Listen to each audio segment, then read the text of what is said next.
Hi, everyone, and welcome to what will probably be the final update regarding my World of Warcraft suspension. First, I want to say thank you. Thank you to everyone who watched the videos, shared them, commented, challenged my opinions, supported me, criticized me, and helped spread awareness of the situation.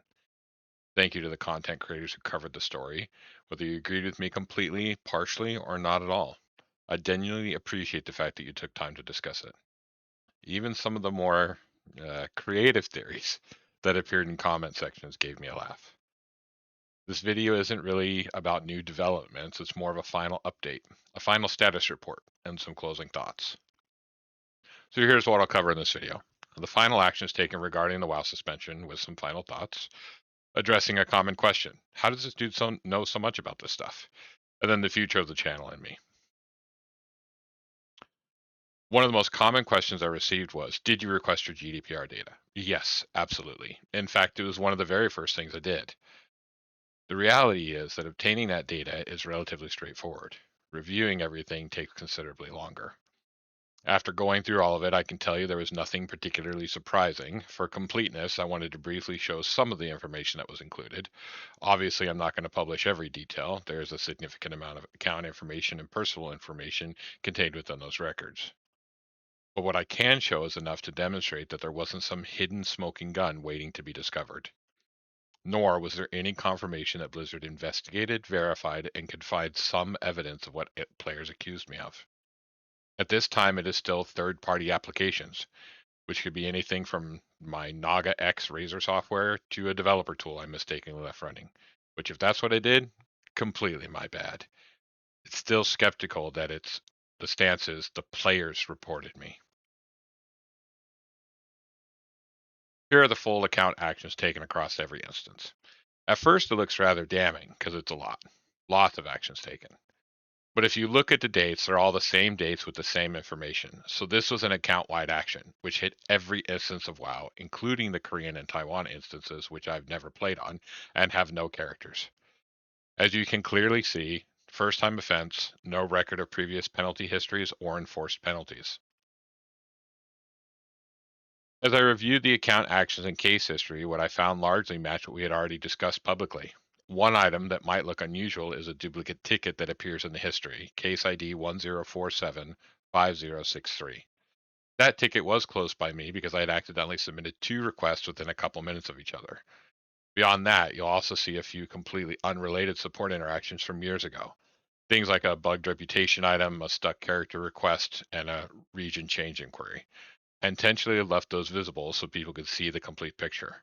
There isn't some massive history of disciplinary actions hidden in my account. What you see is what you get. The rest of this we'll go through rapidly with a few seconds of pause so people can pause the video and review at their leisure. I'm not going to rehash what was already discussed in previous videos.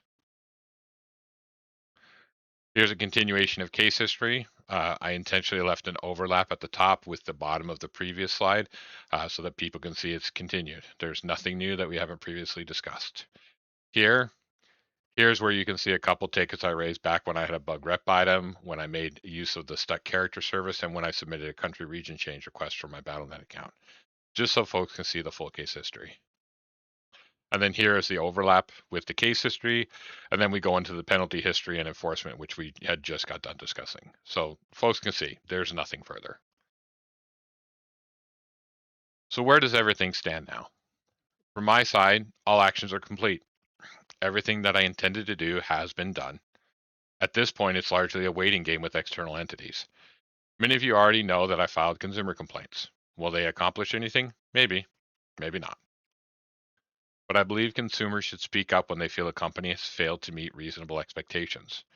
As for any additional actions I've taken, I'm not going to discuss those publicly. Not because they're exciting, not because they're secret, but because discussing them publicly would be inappropriate and potentially counterproductive. Another question I received repeatedly was, how does this dude know so much about this stuff? The answer is actually pretty simple. I work in the corporate world. More specifically, I work with global companies and organizations and regularly interact with business teams, legal teams, customer service operations, and client support functions. Customer and client support functions are actually one of my specialties. So when I encountered the support experience surrounding the suspension, it immediately struck a nerve. Not because I was angry and not because I thought I was entitled to special treatment, but because customer experience and service quality are areas that I deal with professionally, specifically related to IT services. I've also mentioned I work in IT, which, yes, is true. My career gradually evolved from deep technical work, security, and infrastructure, toward more business focused responsibility. That's a fairly common path as you get older in the industry. But at heart, I'm still a giant nerd. I spend my free time building things, learning new technologies, experimenting with systems, and generally playing around with technology because I enjoy it. Yeah, I sling code for fun, sue me. I've always enjoyed it. Outside of that, I own and operate a small farm here in Norway, and technology plays a surprisingly large role in helping manage that side of my life as well.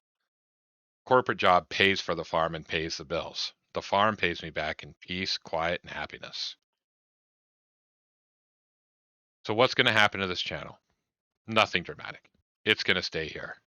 The videos will remain available. I won't be removing them.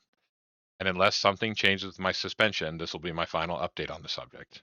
The original goal was simple: raise awareness, share the experience, help people understand how to protect themselves. I believe that goal has been accomplished. I want to reiterate something that has been misunderstood occasionally. My issue was never primarily about the punishment itself. Now, if I'm being fair, a permanent ban that later became a 6 month suspension on a 20-plus year account with no meaningful disciplinary history did feel harsh. I think most people would feel the same way, but that wasn't the central concern. The central concern was the customer service experience, the lack of actionable information, the lack of clarity, the inability for customers to understand exactly what corrective actions they should take. I completely understand why Blizzard cannot reveal every detail. There are legitimate reasons for protecting detection methods and preventing abuse by malicious actors. I agree with that. But I believe the balance has shifted too far towards secrecy. There has to be a middle ground where customers can receive meaningful guidance without compromising enforcement systems. That's really what this entire discussion has been about. If it's swayed from that in areas, that is very likely due to the personal involvement and memories I have associated with the game itself.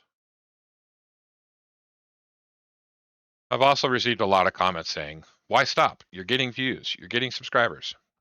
That's true, but the purpose of this channel was never to capitalize on a controversy. That doesn't sit particularly well with me. The goal was informing people, not building a viewership around a suspension. Now, I have said that I want to experiment with content creation, and that's still true.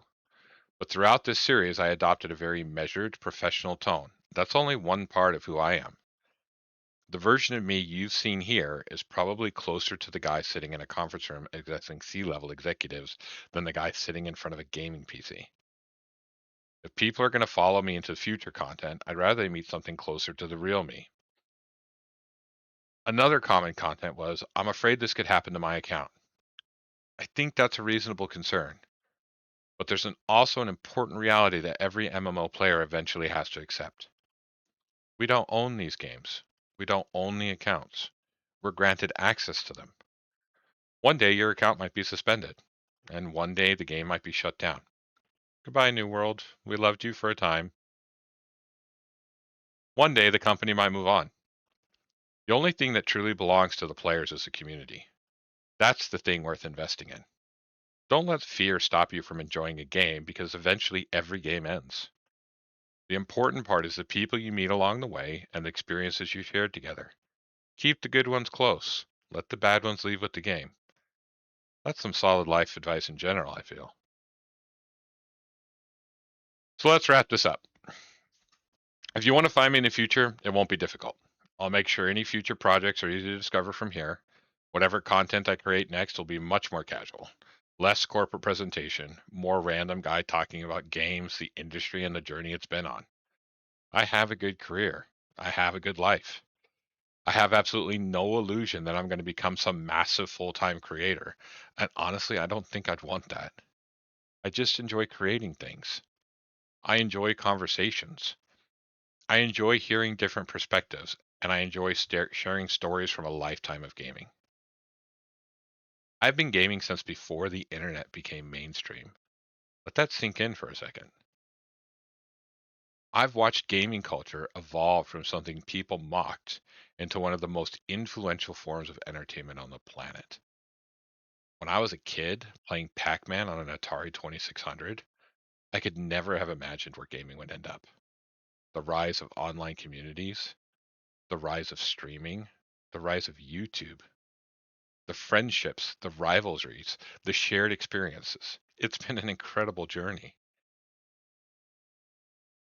And for those gamers who are 45 and older watching this, I think we should spend a little more time telling younger gamers how proud we are of what they've built.